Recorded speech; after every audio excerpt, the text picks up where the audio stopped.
যখন তখন যে কেউ এই কামরায় ঢুকতে পারে না। এই কামরায় প্রবেশ করতে হলে তাকে অবশ্যই 7টি দরজা অতিক্রম করতে হবে।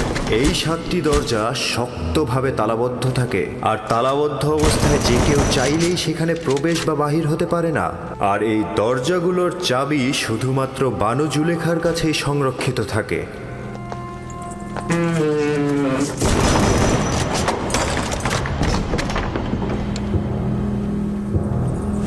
বানু জুলেখার আদেশ।